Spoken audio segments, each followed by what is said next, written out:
Welcome to the 2025 Economic Preparation and Depression channel. Thank you for joining me on this Monday edition, briefly, July 14th, 2025. If you're not already a subscriber, hit that subscribe button and like button, share this video. We're getting into the latest interpretation of financial news as it became available today. We're going to be talking about the Dow Jones, S&P 500, and NASDAQ today, showing a little rally signs in the midst of tariffs that will be taking effect soon here.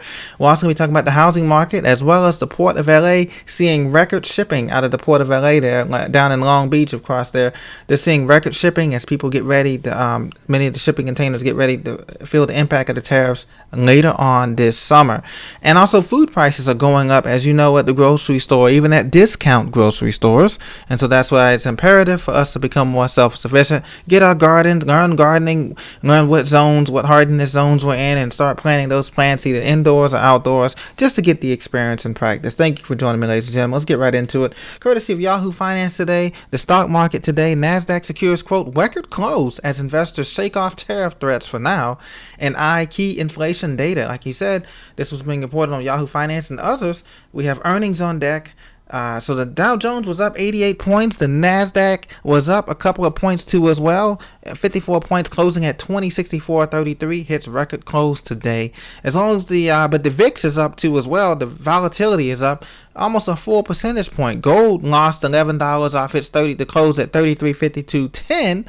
So that's been some surprise there for the precious metal, folks. Bitcoin continues to spike above $123,000 as investors greeted the open of Congress's crypto week this week, but the asset dropped below $120,000 later in the day with the crypto. So you can see stocks, everybody's waiting on how things go. There's still uncertainty with inflation as well as the jobs data, I might add. The unemployment rate, even though officially is at 4.2%, you and I know the jobs data is at official unemployment is around 10 to 12% when we count the young people and those who are coming out of college looking for jobs, a high paying job, and those who are just giving up looking for work. They're not counted in the unemployment numbers. So we have to count all that into statistics, ladies and gentlemen. The housing market is sending a stark warning to the economy. This was on MarketWatch.com today. Moody's economist says 7% mortgage rates are slowing home sales, home building, and home price growth, which could soon turn into a full-blown headwind for the U.S. So remember, housing, it's not so much that the mortgage rates are coming down, it's that housing prices are not coming down in key markets. And we all know those key markets in Florida, Texas, Arizona, California, Illinois, New York, Connecticut, these states. And so mortgage rates are still remaining high as well as prices remaining high. So we have a double-headed monster here.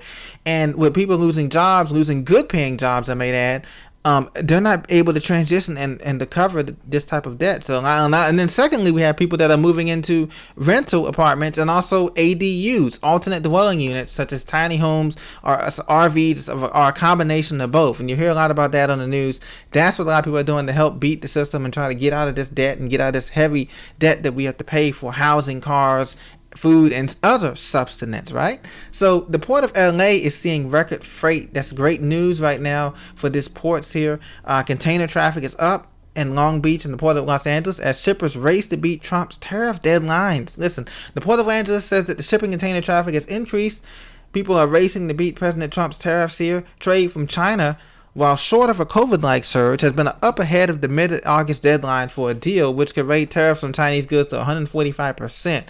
So they're racing here. This putting a lot of jobs, a lot of overtime for the shipping, the porters, the ports, the truckers, everybody involved with these ports down here in Los Angeles. And that's just great news for the West Coast for now. As you know, they had the deadline is for mid-August. They're going to increase 145% tariff, President Trump said, on Chinese goods by August 12th. That's the deadline that's been set here. So we'll have to keep a close eye out for that as we're speeding closely to that deadline.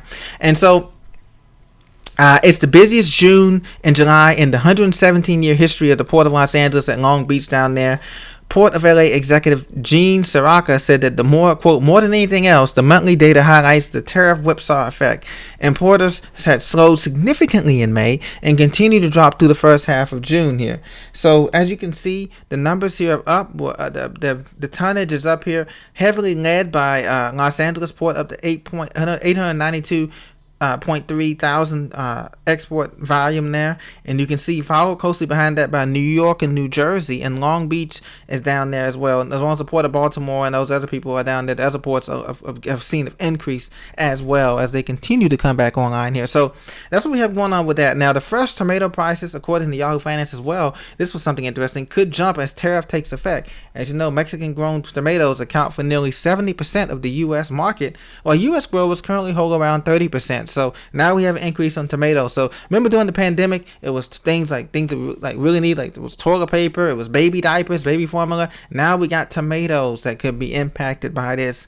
The good news is that the prices for some of these other items have gone down.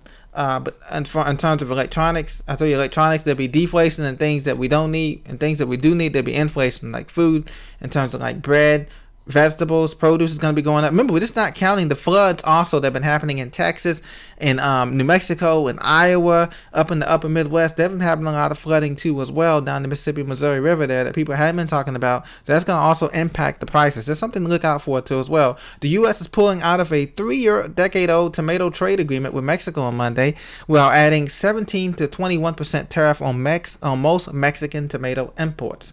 So these tariffs are going to be continuing. Most countries are going to retaliate too as well, with more whatever tax or whatever things they do to close their borders. So it's just going to be a global thing here. It's not just going to be the Western Hemisphere countries. It's going to be a global thing here that's going to affect global prices for everybody around the world. And the bottom line is, ladies and gentlemen, you know too that we're not going back to normal. We're not going to go back to prices being, gas being $1.20 or 99 cents or $1.85 like it was, pre 2016 or 2015 or 2010. We're not going back to those days.